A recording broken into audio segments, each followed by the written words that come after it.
un espèce de road trip féministe. C'est quelque chose qu'on n'a pas l'habitude de voir et en même temps on ressent vraiment la veine latino-américaine avec quelque chose d'un petit peu surréaliste. Et là, il y a des élections présidentielles bientôt, c'est assez flippant parce qu'il y a soit la gauche qui passe, soit la droite extrême. Qu'est-ce qu'on fait quand on est trois jeunes filles seules au Chili, dans un pays extrêmement sexiste? Enfin, c'est les gens qui tiennent les rênes du pays qui viennent mater des fesses des jeunes filles de 18 ans. Il y a aussi des mouvements féministes qui se sont créés au Chili. Enfin, moi, je suis très marxiste, je l'ai dit, je suis à gauche, à fond. C'est le livre que j'ai vraiment préféré dans cette rentrée littéraire. Moi, le seul rôle que j'ai réussi à avoir au cinéma, c'était le rôle d'une pute latino.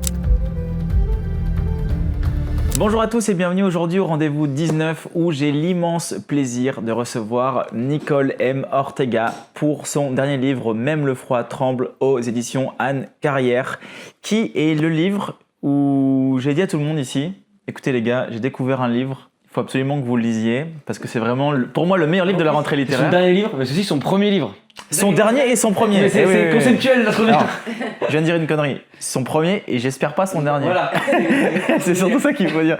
Donc, Nicole, merci d'être ici avec nous. Merci à vous pour l'invitation. Trop content que tu sois là, venu tout droit du Chili. Oui. Exactement. Où tu vis maintenant là-bas depuis Depuis février? Février. Ouais, donc j'ai passé 7 mois et je suis venue faire la promo. Ok. Et donc, pour en arriver un petit peu sur le livre, qu'est-ce qui s'est passé? Je vais à Mola, moi j'habite à Bordeaux. Je suis dans une librairie qui s'appelle Mola. J'ai une copine à moi qui me connaît très bien, qui est libraire et qui me dit « Ok, je viens de revenir de 4 mois en Indonésie. Et elle me dit « Ok, Chris, il faut absolument que tu lises ce livre-là. » Je vois la couverture, je fais « Wow, très stylé cette couverture. » Et tu vas voir, c'est une Chilienne qui est écrit en français. C'est un texte, un espèce de road trip féministe où on rentre dans aucun cliché. C'est quelque chose qu'on n'a pas l'habitude de voir et en même temps on ressent vraiment la veine latino-américaine avec quelque chose d'un petit peu surréaliste, mais en même temps très engagé. Enfin voilà, sur tout ça, cette tonne d'informations. Je dis ok. Alors je le lis, je me plonge dedans. Évidemment, quand on commence, on peut pas le finir, on peut pas s'arrêter avant de l'avoir terminé. Et j'ai dû mettre 24 heures pour lire ce livre. Et j'ai passé l'un des meilleurs moments de cette rentrée littéraire. Pour ça, merci infiniment parce que Dieu sait qu'on en lit des livres pour la rentrée littéraire. Et deuxième chose, merci aussi de mettre en avant le pouvoir de la fiction. Ce n'est pas rien parce qu'aujourd'hui, dans cette rentrée notamment, on voit beaucoup de gens parlent de ce qu'ils ont vécu, de faire de l'autofiction et ce n'est pas plus mal et pourquoi pas, mais du coup, il y a quand même beaucoup moins d'histoires qui sont mises en avant et là aussi pour dénoncer, pour montrer beaucoup de choses. Donc, pour tout cela, merci. Et ma première question est la suivante. D'où naît cette idée de livre? L'idée du livre. Waouh, vaste question. J'ai l'impression d'avoir écrit un livre qui retrace toute ma vie et la vie de ma famille, de la lignée féminine du Chili. En fait, tout simplement, j'ai l'impression d'avoir...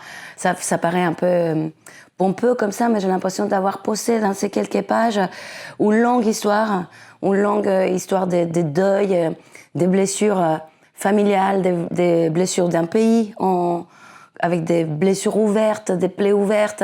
Et j'ai l'impression d'avoir pensé ces romans rapides où tu dis très bien et très justement où la fiction est centrale parce que j'aime bien me dire en fait c'est la fiction qui permet de contenir de l'émotion dedans et des vérités en fait. J'essaie de construire une forme d'architecture pour que jaillissent des plaies, des sentiments et voilà quelque part un acte de réparation par la parole, non? Du coup c'est une idée qui vient de très longtemps puisque j'écrivais de la poésie avant comme je te disais. Et dans mes poèmes, j'écrivais déjà sur les corps prolétaires. J'écrivais déjà dans les poésies que je traverse. C'est une poésie très charnelle, très vécue sur le corps. Je zoome les corps prolétaires. J'écris un long poème qui s'appelle Les dents de ma mère, où ça commence vraiment dans la bouche de ma mère. Enfin, je scanne. Je suis un peu geek. Du coup, mon terrain, c'est l'observation vraiment des corps prolétaires, souvent des corps prolétaires féminins. Et du coup, c'est une écriture qui vient déjà de la poésie. Après, j'ai fait du théâtre en France pendant de longues années, 18 ans. Je suis comédienne et metteur en scène. Et dans toutes mes mises en scène, je parlais déjà du Chili, des quartiers populaires au Chili, de la dictature au Chili. Et donc, j'ai l'impression que c'est une espèce de travail comme ça, un peu long et c'est les sédiments qui sont atterris dans l'architecture. Cette fois-ci construit comme un roman ou fiction qui avance avec les personnages et tous ces personnages qui apparaissent dans le roman, que je voulais que ça soit un peu félinien aussi, avec une espèce de farandole comme ça, des rencontres. Voilà. C'est le mérite d'être clair. Tu nous pitcherais pas un peu le livre pour nous dire de quoi il parle? Non, mais pour le coup, tu l'as résumé mais brillamment, Chris. En vrai, c'est un road trip féministe. Déjà, l'incipit du bouquin est génial. C'est une jeune fille qui jette ses ordures, genre sur un monticule d'ordures dans l'équivalent d'un quartier très pauvre, où on dirait, pour dire ça, un peu une favela, du coup, au Chili, et qui va se barrer finalement en road trip avec ses 2 meilleurs potes. Pour aller à Tirana, je dis pas de bêtises, je reviens bien les noms, à Tirana, qui est une espèce, pour le résumer simplement, à la fois de pèlerinage religieux, mais pas que. Hein, c'est un mix d'ailleurs assez fascinant de toutes les typologies de culture. On se drogue autant qu'ont pris la Vierge, et c'est ça qui est très fort. Et c'est l'énergie de ce road trip de qu'est-ce qu'on fait quand on est 3 jeunes filles seules au Chili, dans un pays extrêmement sexiste, quand on est extrêmement pauvre. Elles voyagent sans une putain de thune, et c'est génial de le voir faire quand elles se débrouiller. Et ensuite, elles vont rencontrer plein de figures différentes, autant des figures de personnes que des figures de lieux. Et d'ailleurs, par rapport à ça, je trouve que dans ce livre, il y a un grand rapport aux lieux. Typiquement, elles rencontrent des personnes dans un bar à prostituer, mais le bar est un lieu en lui-même, de la même manière qu'à un moment, elles s'arrêtent dans une espèce, tu l'écriras mieux que moi, mais de petite chapelle qui est faite pour les perdus, et elles s'y recueillent, elles s'y reposent. Mais en fait, les lieux sont aussi des personnages dans ce livre. Je trouve que les lieux sont toujours hantés de quelque chose d'histoire. Santiago en soi, déjà, c'est un lieu. C'est la capitale du Chili et c'est un pays qui a été bombardé par Pinochet. Rien n'est vraiment fini sur cette histoire. Le fleuve Mapocho, plein de poètes écrivent sur le fleuve Mapocho parce qu'on a jeté des corps dans la dictature. La mer au Chili, c'est l'océan Pacifique. Pareil, il y a des corps qui sont jetés des hélicoptères à une opération qu'on appelait Opération Condor. La Nimita, oui, c'est des lieux syncrétiques aussi. Je ne choisis pas par hasard. La Nimita, c'est un lieu syncrétique. On forme des petites chapelles, maisons, mais c'est aussi pour ne pas oublier les morts perdus dans le désert. C'est des trucs assez, une pensée très populaire, syncrétique, qui recueille les traditions des peuples originaires du Chili qui existaient là avant l'arrivée des colons et la religion catholique qui a imposé des nouvelles choses. Du coup, c'est que des lieux qui se réapproprient sans cesse la religion dominante, les nouvelles règles imposées par la colonisation. Et il y a toujours quelque chose de sous-jacent qui pulse, qui vibre, qui est le cœur latino-américain, chilien en tout cas par l'occurrence. Donc oui, les lieux, c'est des personnages en soi. Les cafés des prostituées que tu nommes, c'est un café con piernas. Et en fait, c'est une invention de Pinochet. Le dictateur, il a inventé vraiment cette espèce de café, un peu comme ici, très, très grand, avec des vitres. C'est ouvert vers l'extérieur, ouvert du matin au soir, mais genre de 9h à 9h, où les filles sont très dénudées, je le décris dans le bouquin. Mais c'est des trucs où on ne vend pas d'alcool à Santiago, normalement. Donc c'est une espèce de prostitution de cravate, comme on dit. Donc, c'est les mecs qui travaillent dans le palais du gouvernement, dans le palais de justice. C'est les gens qui tiennent les rênes du pays qui viennent mater des fesses des jeunes filles de 18 ans. Aujourd'hui, c'est un boom à nouveau. Donc, en plus, il y a des migrantes dominicaines, vénézuéliennes, des très jeunes filles et tout ce qui est en prostitution derrière.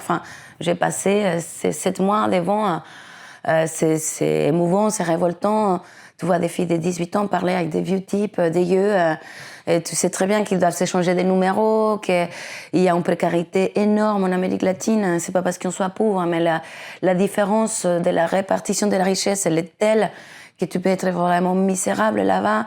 Et du coup, c'est des institutions qui sont organisées pour soutirer des bénéfices des corps de femmes, encore une fois. C'est quelque chose qui est très présent, comme tu dis, au Chili, mais qu'on retrouve aussi dans d'autres pays en Amérique latine. En France, c'est encore différent. C'est pas tout à fait la même manière. C'est pas aussi extrême qu'en Amérique latine. Il y a aussi des mouvements féministes qui se sont créés au Chili, qui étaient des mouvements qui permettent justement de pouvoir reprendre possession et de leur corps, et de leur autonomie, et de leur liberté. Ce désir de vouloir parler non pas à la place, mais avec toutes ces femmes, il naît d'où? Pourquoi est-ce que tu as décidé de parler de ce sujet-là particulièrement aujourd'hui plutôt que un autre par hasard? D'abord parce que je suis une femme. C'est très simple, c'est très bête, mais c'est quelque chose, je pense que quand on écrit, il y a deux choses. Il y a les rythmes de l'écriture, c'est une espèce de pulsation comme ça personnelle. On vivre d'une façon ou d'une autre. On a une musique, en fait, quand on écrit. Et l'autre chose, c'est le feu, quoi. Enfin, la nécessité qu'il y ait un truc qui brûle, qui est brûlant. Il faut déposer les choses, je pense, dans chaque ouvrage, d'une façon assez entière et totale. En tout cas, c'est comme ça que je travaille. Et ces sujets-là, ils me traversent. Enfin, les violences faites aux femmes, c'est quelque chose qui était très fort pour moi et qui ne sont pas que faites aux femmes. Pour moi, attention, parce que c'est pas un bouquin misandre, c'est quelque chose qui parle de violences structurelles aussi. Comment un pays qui abandonne ses enfants dans les mains des dictateurs, où on apprend à torturer grâce à des nazis qui se sont perdus en Amérique latine. Enfin, quand un État abandonne à ces points ses enfants, dans la torture et dans l'horreur, ce que j'ai envie de crier un peu fort dans ce bouquin, c'est que ça crée des violences structurelles qui dégringolent comme ça. Du coup, je pense que c'est une première pierre. Après, je vais continuer à écrire sur d'autres sujets qui me brûlent, mais je crois que c'était le plus brûlant pour moi. C'est une forme de nécessité, en fait, de vouloir... Ouais. Mais il y a un point, parce qu'il y a un passage du livre qui, moi, j'ai trouvé, si je vais le pitcher finalement, je déteste faire ça, mais le résumé, c'est magnifique. Pour donner du contexte, à un moment, elle se retrouve sur une aire d'autoroute. Ça, on a tous connu le bar un peu crasseux, les mecs deviennent alcoolisés, plus ou moins violents. Et il y a un camionneur, en gros sympathique, qui les accueille, qui les laisse dormir dans son camion. Et on comprend qu'en fait, lui-même, il a perdu sa fille. Et à la fin du passage, dans le camion, il me tend un cahier maculé de graisse. En silence, je lis les mots d'amour d'un père détruit. Je retiens mes larmes. Dans ses vers, la tristesse s'écrit avec dignité. Les mots du cahier parlent d'une fillette disparue que je ne connais pas et qui a le visage de toutes les filles pauvres du Chili. C'est hyper dur, c'est très beau. Finalement, ce bouquin est génial, hein. Mais tout vient aussi, je trouve, dans ce passage. Mais la question qu'il y a derrière, c'est comment est-ce qu'on peut casser, pour de vrai, ces structures de violence structurelle dans un pays comme le Chili, aujourd'hui? Je ne sais pas du tout. C'est un peu... Enfin, je pense que la seule façon, c'est de s'organiser entre nous. Enfin, il ne faut pas baisser les bras, en fait. Là, je reviens de 7 mois de... Ouais, j'ai retourné à ma famille, dans le même village. Maintenant, c'est plus un bidonville, là, c'est une autre chose. C'est devenu un HLM, un peu une construction solide. Mais la violence est partout, ça gronde. Et la violence aujourd'hui est néolibérale. Du coup, pour vivre, pour être ensemble, il faut avoir 3 boulots. Le SMIC, c'est 500 €. On ne s'en sort pas avec 500 €. Les gens pauvres, ils sont obligés de vivre chez leurs parents. Il y a une espèce de précarisation telle que les gens ont du mal à s'organiser politiquement. C'est une société qui détruit l'organisation sociale, en fait, dès l'intérieur. Il n'y a pas de santé, il n'y a pas d'éducation. Si tout te casse un dent, c'est pour ta pomme. L'éducation est privatisée. Et là, il y a des élections présidentielles bientôt, c'est assez flippant parce qu'il y a soit la gauche qui passe, soit la droite extrême, avec une personne qui a des familles descendants des nazis, donc c'est grave, tu vois. Et je crois que la seule façon de ne pas sombrer, c'est une organisation transversale, de base. Et en effet, les filles l'ont fait. En 2018, il y a eu un grand mouvement féministe qui a fait quelque chose, enfin un cri énorme. C'est vrai que les femmes travaillent beaucoup, je crois, pour le monde, pour la solidarité. C'est pas qu'on est mieux que les garçons, mais on a été plus exposés depuis toujours. Le corps de la femme a toujours été un territoire de guerre. Le corps de la femme et les politiques, à un moment donné, tout organise ou tout crève, quoi. Donc je crois que la seule façon, c'est continuer à s'organiser, à écrire, à dire à voix haute, à les dire à travers des bouquins, à les dire sur scène, à parler, quoi. Et puis à continuer de vivre aussi. Mais, parce que ce livre, moi je trouve que c'est génial, c'est qu'il est hyper touchant et que ces 3 filles, elles continuent de vivre en fait. Concrètement, elles font quand même leur repris malgré le fait qu'il y ait une structure sociétale ou financière qui pourrait leur empêcher. Elles y vont quand même. Et il y a cette phrase aussi qui me dit ça: je suis charnel et lucide, j'ai l'intelligence d'une mère qui ne veut pas d'enfant, je suis ma propre fille et j'ai envie de jouer. Et je trouve que la construction de l'immense maturité et l'immense souffrance qu'elles ont connue vis-à-vis de l'immense légèreté, c'est peut-être ça aussi, conserver malgré tout l'envie de vivre sa vie et de ne pas abandonner la sienne. Bah, c'est sûr, sinon tu crèves. Hein. C'est des pays où la santé mentale elle est très dure en ce moment. Et du coup, ouais, je pense que conserver en forme de feu, quoi, encore une fois, avoir l'élan de rêver aussi, de rêver loin. Parce que c'est des sociétés qui t'empêchent de rêver, les périmètres, ils sont réduits. Du coup, ouais, je crois que porter ses rêves, quoi, jusqu'au bout, c'est ça. La femme en Amérique latine souffre de mauvaise et bonne réputation. C'est l'image de la latina qu'on a, Ouais. tu sais. Les Européens, par exemple, moi je le vois, j'ai des amis à moi ou des connaissances qui partent en Colombie et je sais en grande partie pour du tourisme sexuel. Il y a beaucoup cette image de cette femme latina avec un certain physique, avec un certain type de comportement, avec une certaine légèreté à certains moments. Enfin voilà, on a vraiment un archétype. Est-ce que tu sais comment est né cet archétype-là de la latina un peu folle, très extravertie, très ouverte surtout, et en même temps très jalouse voilà. Tu sais, tout cet archétype-là qu'on crée de la femme latine qui n'est pas totalement la réalité, même pour ne pas dire pas du tout la réalité. Moi, ayant vécu là-bas quand même de nombreuses années, ça se passe bien différemment de ça. Et pourtant, on entretient quand même ce cliché aujourd'hui. Ben, je pense que c'est un regard collant, déjà. C'est pas, on se perçoit pas comme ça, on s'auto-perçoit pas comme ça. Hein. Oui, on est libre, on danse, tu vois, il y a un truc très extérieur. Nous, on passe notre vie dehors. Ça joue au foot, ça court dans les rues, tout danse, il y a des fêtes religieuses, il y a des tambours, il y a un truc un peu vibrant comme ça. On mange dans la rue, dans les barbecues, même les manifs, ils sont archi belles, quoi. Enfin, c'est de la danse perpétuelle, mais je pense qu'il y a une espèce ouais, c'est un truc qui vient de nos ancêtres aussi. Il y a les tambours, les comparses, les carnavals. Mais du coup, nous, on ne s'auto-perçoit pas libérés, jalouse. Enfin, je pense que c'est des regards collants, des regards des hommes blancs vers chez nous. Et puis, la latina, c'est tellement vaste, j'ai envie de dire. On est Bien sûr. même des milliers de pays, Brésil, Colombie, enfin, tout est très différent. Les Chiliennes, elles sont bien différentes qu'une Colombienne. Les Vénézuéliennes, c'est très différent d'une Péruvienne. Enfin, ça n'a rien à voir. Donc, ouais, je pense que c'est marrant parce que moi aussi, ici, on joue au théâtre et au cinéma un peu. Moi, le seul rôle que j'ai réussi à avoir au cinéma, c'était le rôle d'une pute latino, prostituée latina. Ouais. Les quelques fois que j'ai fait du cinéma ici, c'était ça. Et là, j'étais là, waouh, c'est dur. Au théâtre, c'était un peu plus grand, parce que le théâtre contemporain peut être un peu plus ouvert. Mais le cinéma, c'est très... Enfin, ça écrase, quoi. C'est très porteur des clichés, je trouve. Donc, ouais, je pense que c'est un cliché. Je pense aussi. Et c'est assez fou, cette histoire de que le seul rôle qu'on t'a donné au cinéma soit un rôle de prostituée. Enfin, ça me fait un peu phaser. Je me dis, c'est ouais, quand même dingue. Je trouve que les univers qui devraient être vecteurs, porter de nouveaux messages, en fait, sont les vecteurs de la plus grande caricature. Ouais, c'est assez fascinant.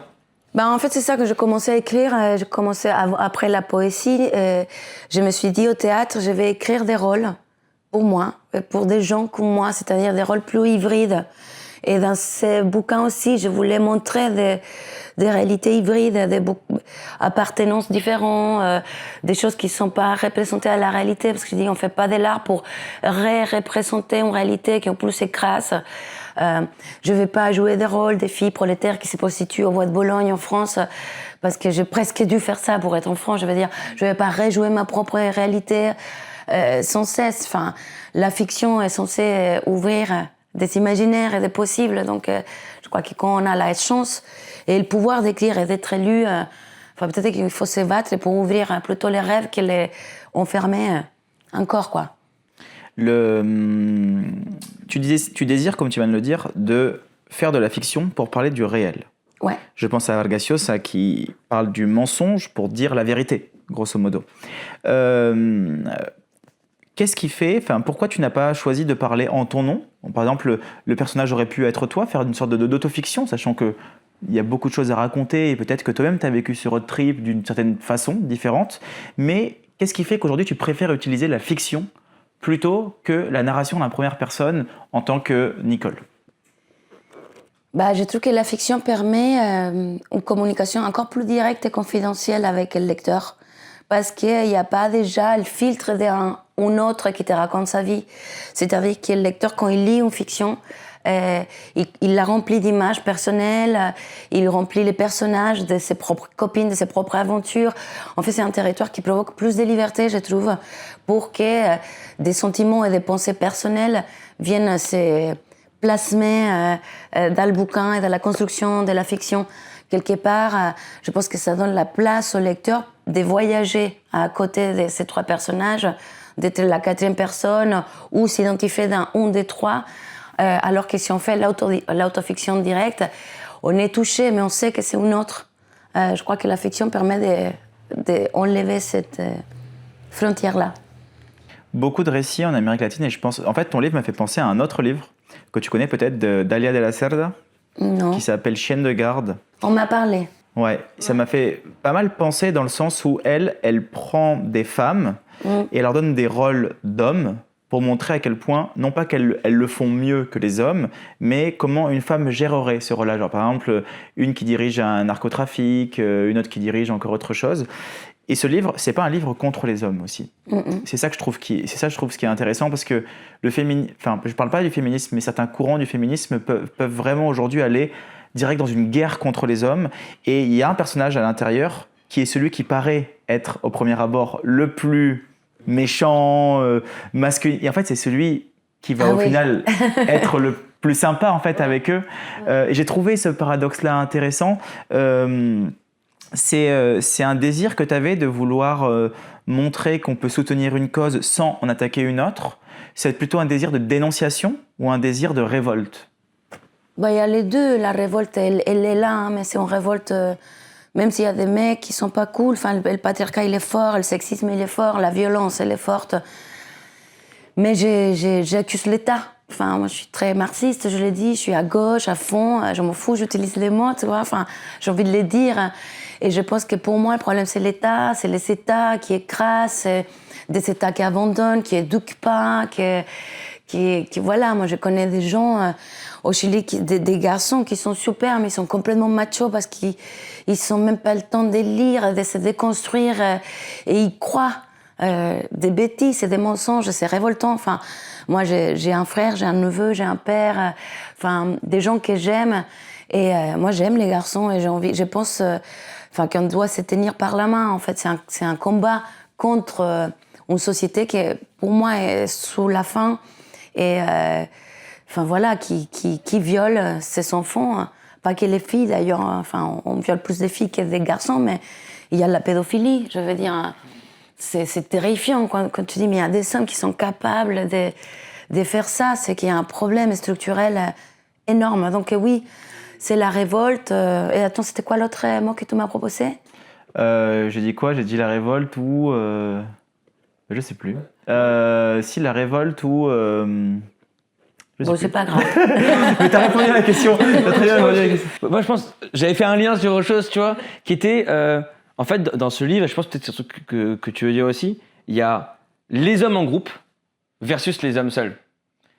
Et il y a pas mal ça, c'est-à-dire que les hommes, où elles finissent par être, entre guillemets, en one-to-one, se comportent beaucoup plus correctement que les hommes en meute, qui sont la plupart du livre. Et je trouve la scène du bar autoroutier est terrifiante de réalisme, parce qu'au fond, évidemment que ça arrive au Chili, mais je pense que ça, c'est quelque chose qui est encore, malheureusement, très universel. De la meute. Ouais.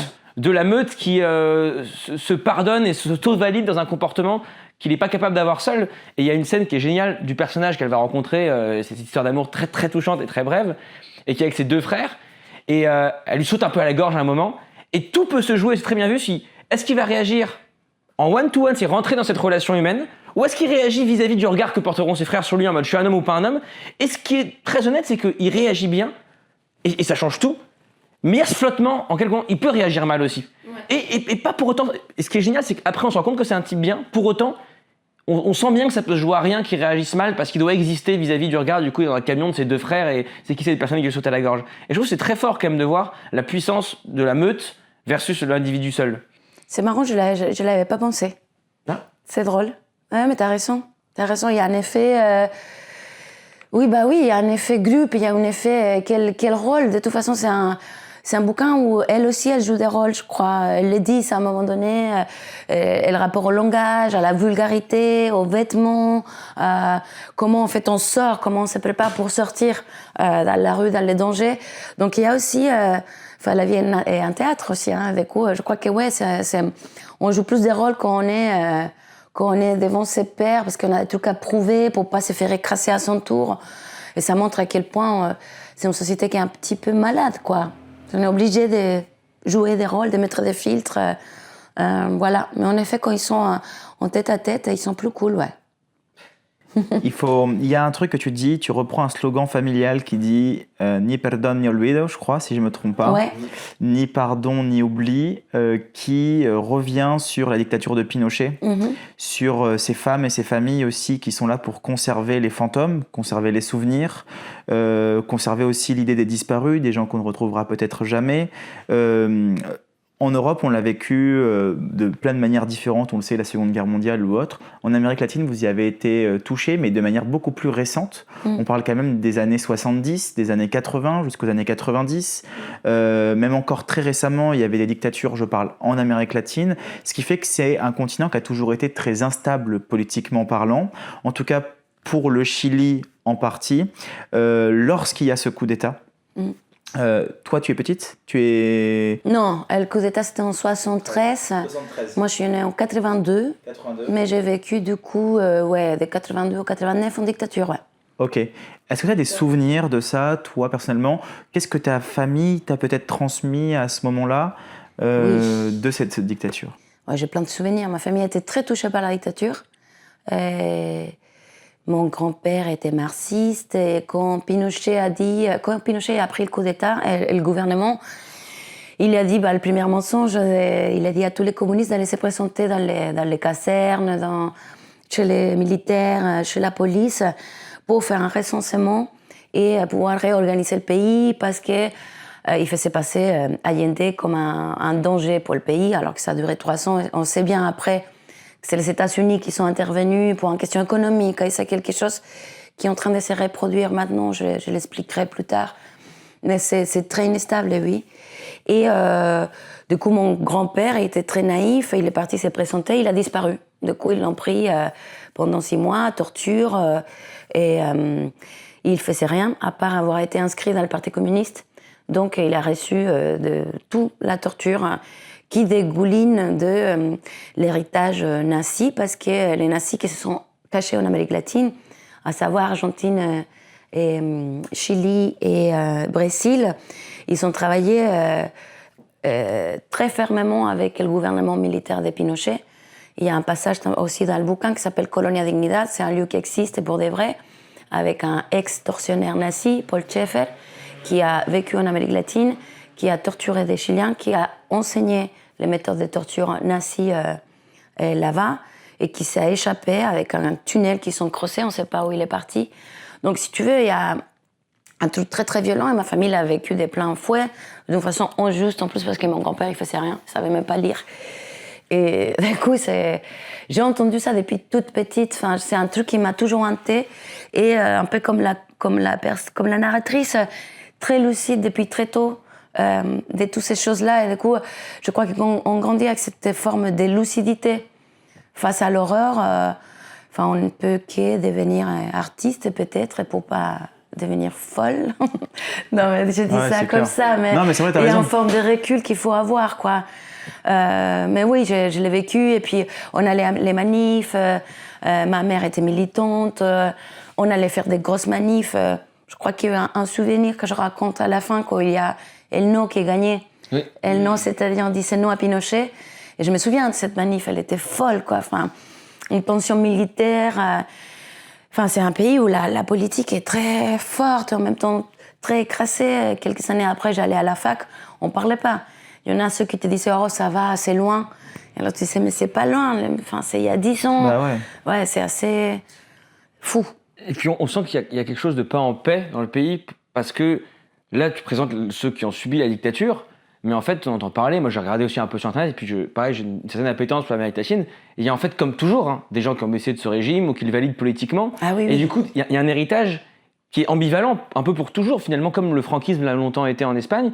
Et de la même manière, Pinochet, pour ceux qui n'auraient pas le contexte, je le fais très rapidement, mais se retrouve à quitter le gouvernement. Mais c'est pas quelqu'un il a été accusé, mais c'est quelqu'un qui est mort à 91 ans sans jamais avoir été condamné de quoi que ce soit. Et ça, je pense quand même que par rapport ça change pas tout.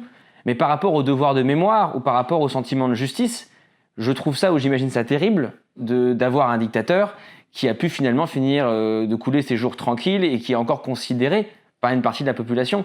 Et que c'est peut-être aussi compliqué de construire là-dessus. Ah ben, bien sûr, c'est un pays qui est divisé.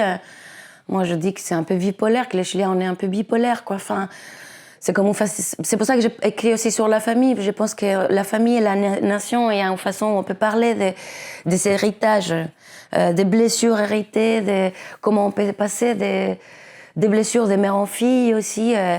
Et c'est un pays un peu dysfonctionnel, quoi. Pinochet, il a été incarcéré en Angleterre parce qu'il était en voyage. Et un avocat espagnol a demandé l'extradition, je crois que ça s'est dit comme ça. Et en fait, il est parti, il a été incarcéré à Londres pendant des mois et des mois. Il ne pouvait pas sortir parce que c'était la seule façon de les juger avec des crimes de lèse-humanité. Et finalement, il a été inculpé parce qu'il était trop vieux, les droits de l'homme, gna gna gna. Et tu vois, tu les voyais sortir en chaise roulante, tout fatigué, un vieux monsieur, pauvre, triste. Et quand il est arrivé au Chili, il s'est levé. Enfin, il a dit non, ne m'aidez pas. Il s'est levé, il est sorti en marchant. Et du coup, là, c'est vraiment... Tu fais, waouh, mais c'est l'enfer, quoi. Tu vois le signe, le symbole qu'il envoie. Enfin, oui, il y a un truc qui n'est pas fini. Là, comme je vous dis, les nouvelles élections, il y a 3 Allemands qui sont dans la liste, Kast, Mattei et Krast et Jara. Et en fait, oui, il y a un héritage colonial, en fait, c'est comme si c'était toujours là. Je ne sais pas si vous avez lu Bolaño. Oui. Ouais, qui parle de la littérature nazie en Amérique latine. Ouais, bien sûr. Et en fait, c'est vrai qu'ils sont là, quoi. Enfin, c'est pas une blague. Là, il y a une nouvelle guerre en Amérique latine. C'est le lithium, c'est les nouvelles économies. En fait, c'est comme un pays, comme tu dis, qui n'est pas encore fermé ses plaies. Mais en fait, on est encore néocolonisé. Cette fois-ci, c'est l'extractivisme. C'est la mer, c'est les produits naturels, quoi. C'est les poissons, les arbres, l'eau, le lithium, les minéraux. Les ressources économiques, quoi. Les ressources naturelles. Et du coup, c'est un truc qui est là, quoi. Et du coup, on nous fatigue, on nous donne aucun droit. Les gens, ils sont complètement crevés. Et le week-end, la seule chose qu'ils veulent, c'est se bourrer la gueule. Et en fait, c'est infernal, quoi. Ouais. Tu parlais justement de Bolaño. J'imagine que tu as dû être bercé par certains ouvrages qui t'ont peut-être poussé à avoir envie d'écrire, toi aussi, de ton côté. Quelles sont tes influences à ce niveau-là ? Évidemment, Marquez. 100 ans de solitude, c'est bon, ça, on le sent. Hein. Si ouais. vous aimez Garcia Marquez, on sent la musicalité. C'est vrai qu'il y a une vraie musique dans le livre. Ouais. La poésie, la musicalité. En quoi est-ce qu'il a eu une influence pour toi, Garcia Marquez ? Enfin, un peu sur... moi, je me souviens que je l'ai lu, mais très petite. Genre, je sais pas, 8 ans, je crois. Et quand je l'ai lu, j'ai fait « Waouh, c'est marrant, on dirait ma famille ». En fait, il y a eu un truc très, très proche, très vite. Et j'ai fait « Waouh ». Et en fait, ça m'a toujours tilté de dire, en fait, je pourrais écrire un truc comme ça parce que ma famille, c'est un peu pareil, persuadée que tout le monde pouvait faire ça. Après, ça m'a beaucoup plu son délire, quoi, sa liberté de créer des personnages un peu surréalistes, le réalisme magique, ça me touche beaucoup, de vivre dans cette espèce de réalité hybride où tout est un peu magique.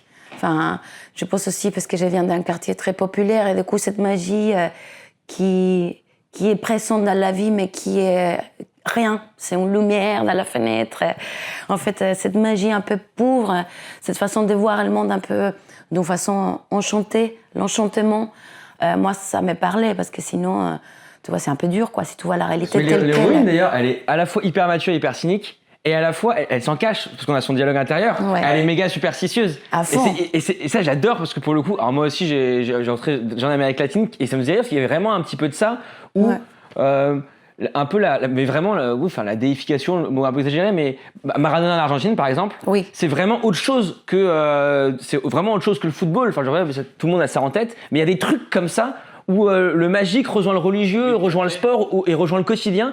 Et elle est géniale parce qu'elle se moque des autres et en fait, on a son dialogue intérieur et elle est super superstitieuse et elle est hyper touchante d'être hyper mature et réaliste sur la vie et à la fois genre quelque part enfantin parce que la superstition, mais quelqu'un la superstition c'est quelque chose de l'enfance quoi, c'est tout peut être magique. Ouais.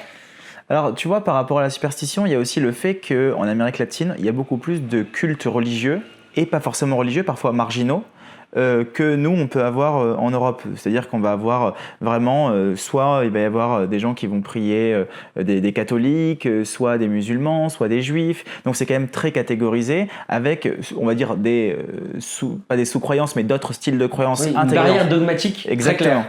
En Amérique latine, il y a quand même beaucoup de croyances. Je prends par exemple l'exemple du Mexique, il y a 32, je crois, si je ne me trompe pas, styles de croyances différentes.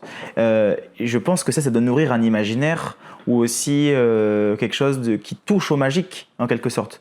En quoi est-ce que l'Amérique latine est, comme disait Garcia Marquez, surnaturelle par essence même? C'est le bordel. Ouais. Non, mais c'est un chaos tellement beau et désorganisé. En même temps, il se réorganise tout seul. C'est un espèce de truc qui grouille comme ça. Et puis, je crois aussi, en tout cas au Chili, hein, c'est un pays assez particulier quand même. On est assez séparés du reste de l'Amérique latine par la cordillère, qui est un mur. Enfin, c'est une prison ou un mirage. Enfin, et en même temps, on pond de la cordillère vers la mer. Et la nature est dingue.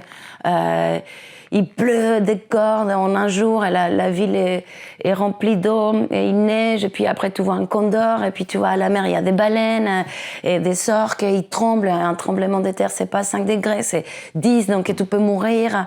Enfin, il y a un truc comme ça en tout cas au Chili qui est très vivant quoi. Enfin, et moi je le sens quand j'y vais aussi. Je trouve que c'est un pays très minéral. Il y a un truc que le minéral il est sans être superstitieux, ça c'est vrai, mais ça vivre. Il y a un truc qui vivre comme ça. Et après, il y a tous ces trucs-là. Avant les colons, il y avait des peuples originaires. Ah oui. Et ils sont tous méga différents, tous très superstitieux, les uns les autres, avec des rituels. Tu vois, là, j'en parle de quelques rituels, mais il y en a plein au Chili, plein. Et même des trucs, je me souviens que quand j'étais petite, je crois que je les raconte. On s'intiguait. Et en fait, c'est une façon d'enlever le mauvais œil. Moi, on me l'a fait plein de fois. On t'assoit dans un truc et c'est une vieille dame qui te tape avec des branches d'arbres, avec des lovenites. C'est un arbre particulier, elle pleure. Et j'ai jamais compris d'où ça venait. Mais en fait, c'est pas Cato. Non, je pense que ça vient d'avant, avant la colonisation. C'est ce syncrétisme-là qui est dingue parce qu'en plus, c'est que de la tradition orale. Ouais. C'est l'oralité. On le sait, tu vois, et puis et le chilien, on parle avec des mots mapudungun. Enfin, il y a plein de mots mapuche, qui est le peuple originaire qui reste vivant au Chili. Alors, je pense que c'est bien de contextualiser peut-être. Il y a les Mapuche, ouais. Les Guarani, je crois, si je ne me trompe pas, d'un autre côté. Au Chili? Non, pas au Chili. En Argentine. En Amérique latine en général, parce qu'il y a vraiment, c'est quand même divisé en fonction pas des tribus, mais des. Si, je crois que c'est vraiment une tribu. Tu as les Mayas, ouais. avec les Aztèques. Ouais. Il y a les. Il y avait Guarani. les Incas, mais c'est là-haut. Les Incas, exactement. Donc voilà. Et là, ça fait partie de ce genre de tribu-là. Et vous, spécialement au Chili, vous avez les Mapuche. C'est ça? Ouais, en fait, le Chili, il est comme ça à Toulon. Ouais. Quand ils sont arrivés, ils ont décidé très simplement que c'est la frontière, c'était la cordillère. Mais par exemple, pour contextualiser, les Mapuche, ils sont dans le sud du Chili, mais c'est un gros territoire qui traverse la cordillère. Donc il y en a au Chili et en Argentine. Enfin, c'est pareil dans le Nord. Dans le Nord, il y avait Pérou, Bolivie, tous ces fêtes andines. C'est un territoire en soi, et un cas avec el suyo, anti-suyo. En fait, je me souviens pas très bien, mais il prend le Chili, l'Argentine, et la Bolivie. Et en fait, c'est des frontières qui ont été mises par la colonisation. Et je crois que ce truc-là, un peu bordélique du Chili, c'est que ce truc, bien sûr, il persiste. Enfin...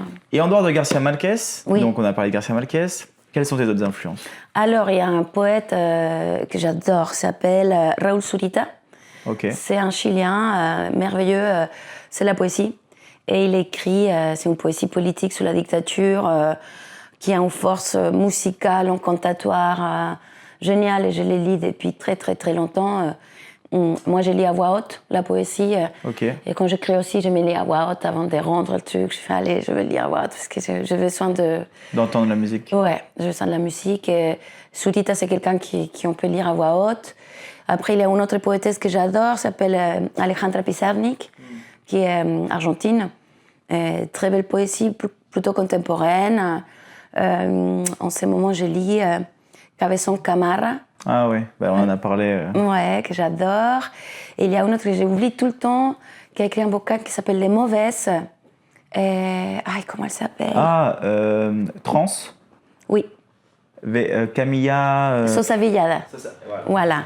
Et sinon, chilienne, il y a aussi Nona Fernandez, qui est super. Oui. Elle vient du théâtre. Ferrada. Euh, Elle est pas chilienne, Ferrada? Celle qui a écrit Cramp sur justement la dictature de Pinochet aussi. Ah, je sais pas, ça me dit rien. Ouais. Et je crois que récemment, elle a écrit aussi un autre bouquin dans les quartiers aussi chiliens. Si, je crois qu'elle est chilienne. Ouais. Ouais. Après, il y a un Mapuche, mais je ne sais pas comment elle s'appelle, qui a écrit un bouquin, je crois qu'il s'appelle Pignon. Pignon. Ouais. Ok. Je suis Qui est traduit en français aussi? Je suis pas sûre. Ouais, ouais. Ouais.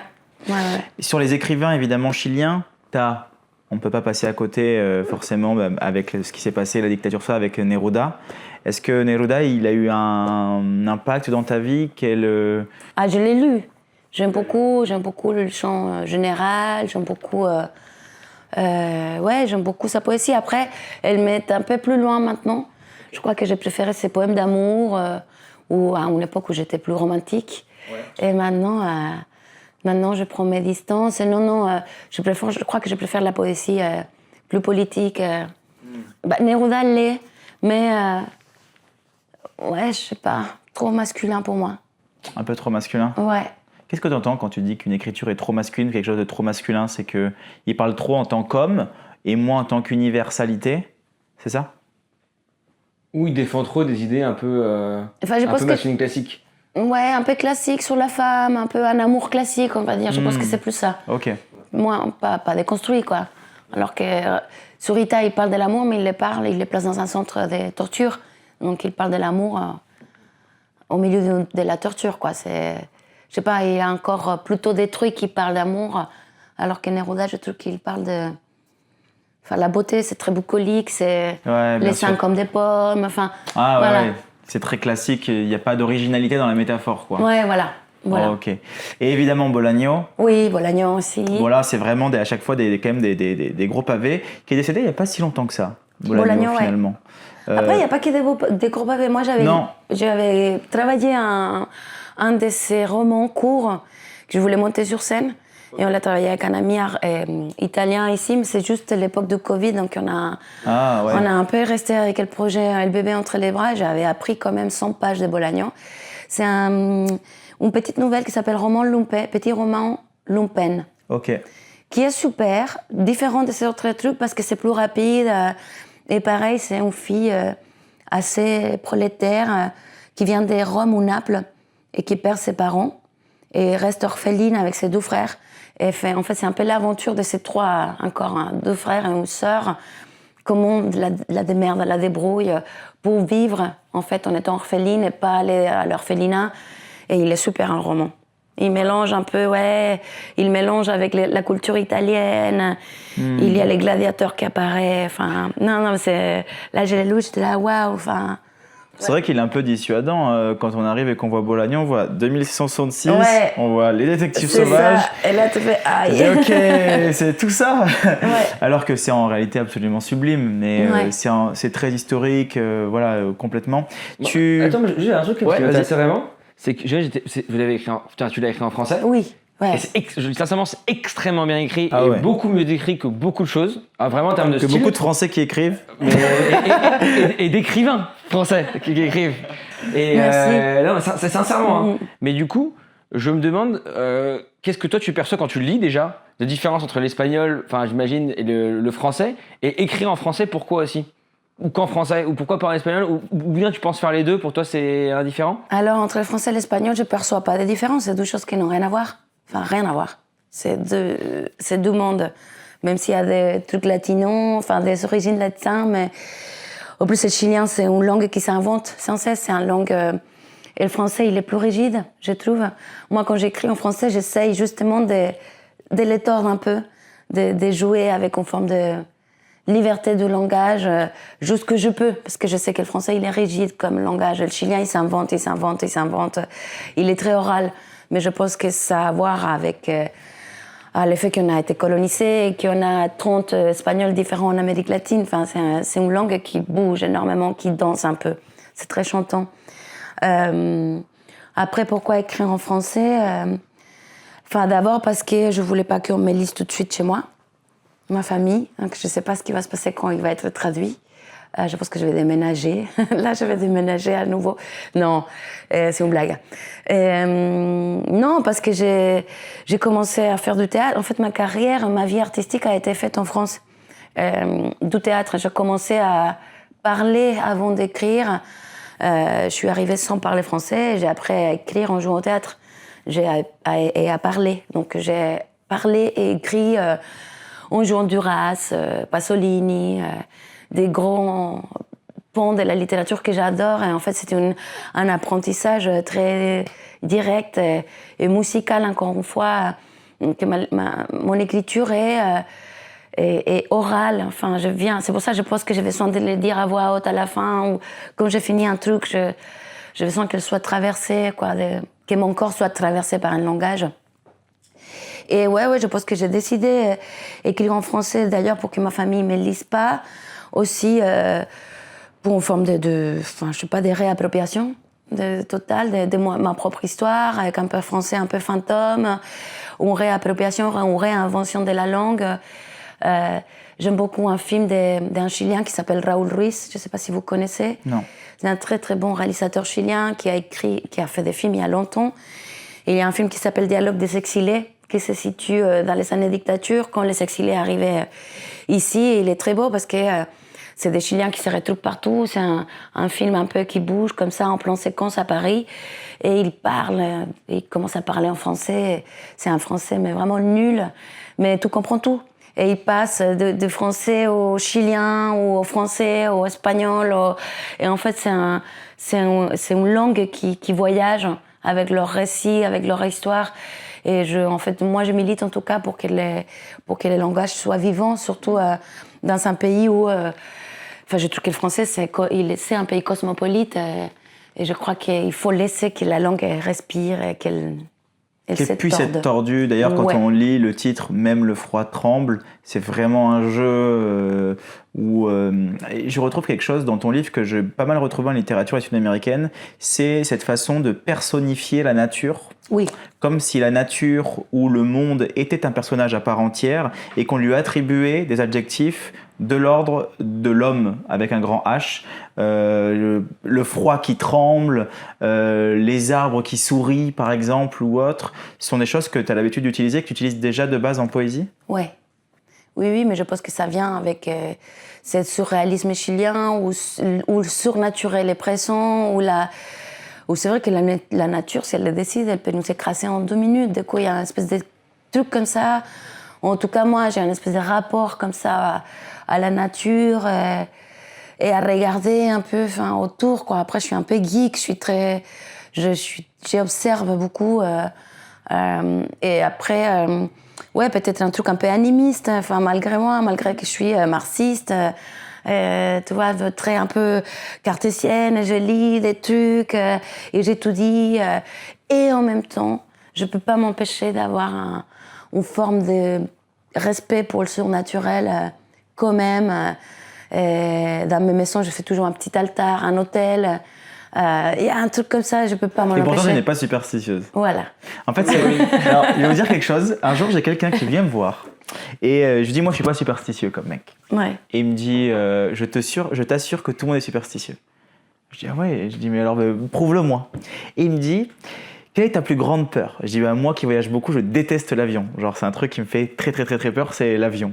Et il me dit, avant de monter dans un avion, est-ce que tu serais capable de prier le Seigneur pour que l'avion se crache ou se crache quand tu es en l'air, qu'il se passe que des choses horribles et que tu meurs dans l'avion. Prie-le avant de monter dans l'avion. Je dis, je suis pas capable. Non, c'est Je suis pas impossible. capable de faire ça, non. Il dit, pourquoi tu le fais pas? Ça n'a aucun sens. Si tu n'étais pas superstitieux, tu serais capable de le faire. Et en l'occurrence, je suis absolument C'est une incapable. démonstration. T'as pas pu. Ouais, c'est une démonstration absolument géniale par contre, on me l'a jamais faite. Ouais, je suis C'est absolument vrai, non, c'est incapable. vrai, et je pense que personne ne l'est. Ouais, Je pense qu'on a tous quelque chose d'un peu... Ou que par fierté, encore comme là, par fierté tu peux faire, mais et au fond de toi tu trembles en disant putain j'espère que ça va pas être écouté. Touche du bois. Même si ici on a au cas où, Ouais. il vaut mieux en toucher. Comme ça au moins t'es sûr. Mais la que- superstition, il y a un côté, on sait jamais, il y a un côté aussi, moi je pense, superstition de la galère. C'est l'assurance la moins chère, une petite prière ou de toucher du bois. Si j'ai pas les moyens de ma politique pour vraiment, je prends ce qu'il y a à prendre aussi. Je trouve qu'il y a quelque chose de fort là dans la superstition. Mais je pense C'est que gratuit. bah, sans ça, on n'est rien aussi. Hein. Parce que, enfin, Bah c'est vrai. ouais. C'est une forme important. de- Avant de terminer, Oui. j'ai une dernière petite question. J'aimerais que tu puisses nous donner à tous ici 3 livres qu'il faudrait lire au moins une fois dans sa vie. Ok. 3 livres qu'il faut lire une fois dans sa vie. Eh ben, Carta a un amor desaparecido, Raúl Zurita. Des Ok. lettres, traduction, je sais pas, des lettres à un amour disparu. Ok. Si je ne dis pas de bêtises, Raúl Zurita. Bah oui, 100 ans de solitude, je l'ai déjà dit, de Marquez. Elle est mauvaise, allez. Les mauvaises de Ouais. Villada. Ouais. Ouais, Ok. il est super, c'est une nouvelle littérature, je pense qu'il faut découvrir. Ouais. Et je crois qu'elle en sort une toute nouvelle. Oui. J'ai entendu à l'oreillette, on m'a dit.